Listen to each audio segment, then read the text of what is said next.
everybody, it's Jesi from Literary Gladiators, and I'm going to do a quick little book review on a book that I recently read. It was a very quick read, but incredibly enlightening. So I'm excited to share it with you guys. So as everybody knows, I'm getting married. I only have a silicone ring on today because I worked, but I'm getting married, yay, in September. And we decided to do premarital counseling, which is something I recommend for anybody who's thinking about getting married, because even though Josh and I get along fantastically and we never have arguments and life is perfect, there's still a lot of things that are going to come up throughout our lives that we need to make sure we're on the same page for.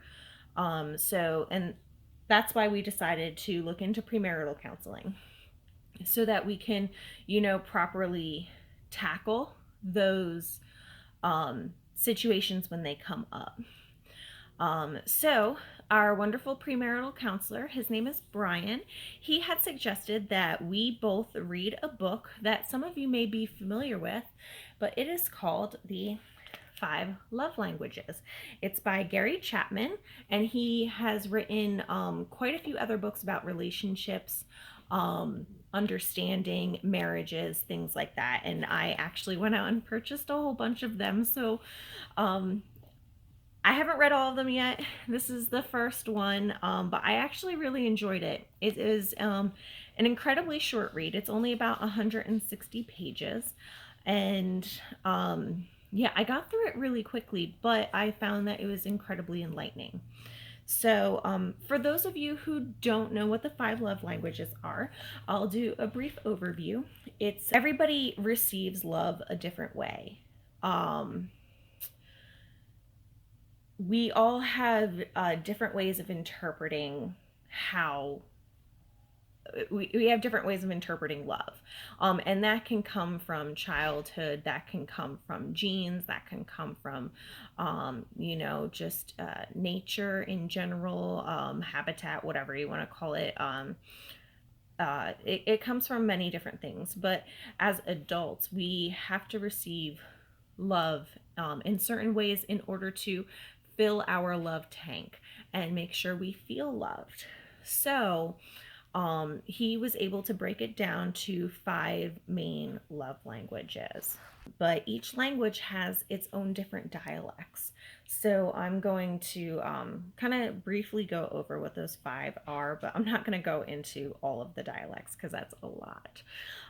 So the first love language that he names is words of affirmation. Then you have quality time, receiving gifts, acts of service, and physical touch. So though he managed to break down the languages into 5, and those are the 5. It's really fun because at the end of the book you get to take a test and see which ones yours are, but it's also kind of fun to guess throughout reading what yours might be, what your loved ones might be. This works well for children, so if you work with children, they have love languages and they use them to show you love. And the most common thing or mistake that I'm hearing after reading this book is that a lot of people who haven't read the book think that we each have 2 love languages, one that we show and one that we receive. And that is not the case, because the love languages aren't about how we show love.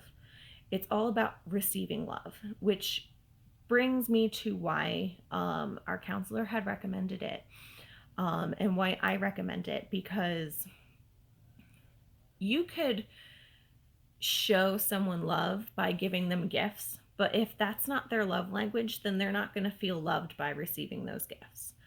And I feel like a lot of people misinterpret that because they haven't fully read and understood the book.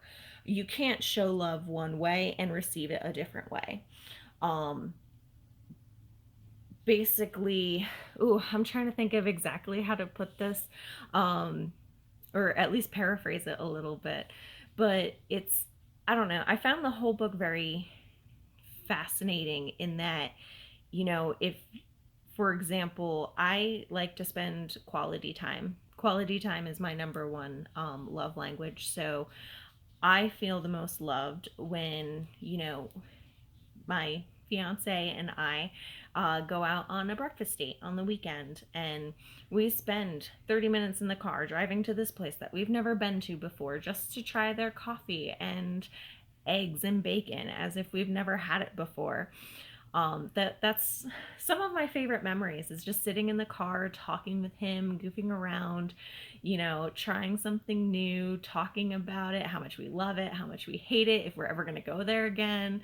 And it's a whole morning thing that we do that just makes me feel so wonderful, and it makes me feel loved and happy. um, I can let that out. But if quality time is not his love language, then he's not getting the same out of that as I am. He hasn't taken the test yet, so I don't know what his number one love language is. I personally think it's words of affirmation, but I don't know yet. It could be also acts of service. He really likes it when I make him muffins and then bring them to him while he's sitting in his chair. So, it's once you figure out what your primary one is, then your significant other will know how to show you love. So, if his is words of affirmation, then basically telling him that I love him, that I'm proud of him, that he's doing a good job, he's trying to think, he's handsome, um just any number of positive things. He's gonna feel more love from that than I would if he told me those things.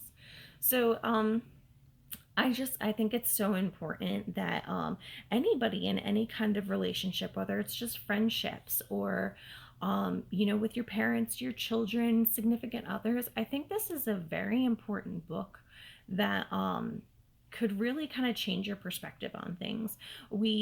Gary Chapman goes into something where we talk about how relationships change over time, and it's not just marriages. But I mean, he covers mostly marriage because that's kind of what this book was inspired by, how people change after marriage. And that's because we have these emotions basically that we kind of run through, and we have to remember that being in love is an emotion. It's not something that you can always be in. You can be in love for quite a few years. That lust and that excitement of finding somebody who's perfect or who you think is perfect. And then as things start to dwindle and come down, you learn that, this person isn't perfect. And when it comes down to it, we are two different people. And every morning we should wake up and make the choice to love each other. And he states that a lot of couples and relationships and people just find it difficult because they thought that at first love would come so easily, because at first it did. And now it's a job. Now it's work. And because a lot of people don't know that going in, that's one of the top reasons why marriages fail, because people feel unloved and they go looking for it elsewhere, and then there's fighting, and then there's cheating, and then there's this, and then there's that, and it's just marriages crumble. So I'm personally really glad that my premarital counselor had suggested it. Like I said, I picked up all of his other books. He has another one called The Five Love Languages of Children, The Five Love Languages of Teenagers, The Five Apology Languages, which actually is probably going to be my next read. And then he has The Four Seasons of Marriage. So I promise I'm not going to do all of my book reviews on marriage stuff because I'm sure you guys don't want to hear it. But after I finished reading this book, I did think it was quite an eye-opener, and I really wanted to share it all with you. It's not a difficult read. It's not one of those boring textbook reads. He does keep it short and sweet and to the point. He covers, the different dialects.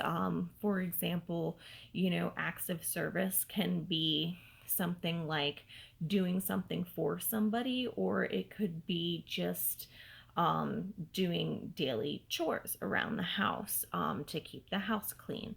Um, then you have quality time, where I personally, my love language is quality time, but I like doing things together as opposed to just sitting and talking. So there's a bunch of different, subjects to each love language, and it's really interesting. And again, I was one of those people who didn't fully understand the concept of it, um, where like you can ask any I don't want to say you can ask anyone, but I found myself talking to people where they're like, oh, I receive love this way and I show love this way. And it's no, you've got it all wrong. So I recommend that you read this book, you understand the love languages. And like I said, it's not just for people in relationships, it's a great way to help strengthen your relationships with your friends, the ones that you love and care about, your parents, your children, brothers, sisters, just about anybody that you want to show love to. Try to read this book, try to understand what their love language might be. And what's also kind of fun about it is that if they're not into it, they don't want to take the test, then you can kind of guess as to what it is. And then if they don't seem super receptive of it, then just move on to the next one and see if that's their love language. I don't know, I actually had a fun time reading this book. I had a fun time trying to guess what mine was, or my ranking was, trying to guess what Josh's ranking was. I just, like I said, I had fun with it. So I hope you guys take my advice, learn something about how to love the people that you love, and keep building strong relationships. So again, that's the 5 love languages, the secret to love that lasts. It sounds like what is it? Do y'all remember that radio show Delilah from like the 90s? I used to fall asleep to that every night, and I don't know, it's just that one line's like love that lasts. I don't know. Anyways, it's by Gary Chapman. You can find it in any bookstore. I did find it strange that the bookstore that I went to get this was Books a Million, and they had it in the Christian section, which I didn't fully understand why until like the very last little bit of the book, because apparently Gary Chapman is I guess a little religious, but he doesn't delve into like a religious aspect of it all that much.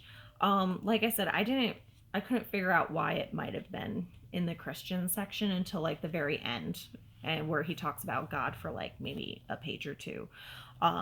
So, but if you're looking for it and you can't find it in the bookstore, that's probably where it is, because I ran around that bookstore like, oh gosh, 3 or 4 times trying to figure out where it was, and I never thought to check the Christian section. So, but guys, I recommend it. I hope you like it and had as much fun with it as I do. Thanks for tuning in, and I hope everybody has a wonderful weekend, and keep reading.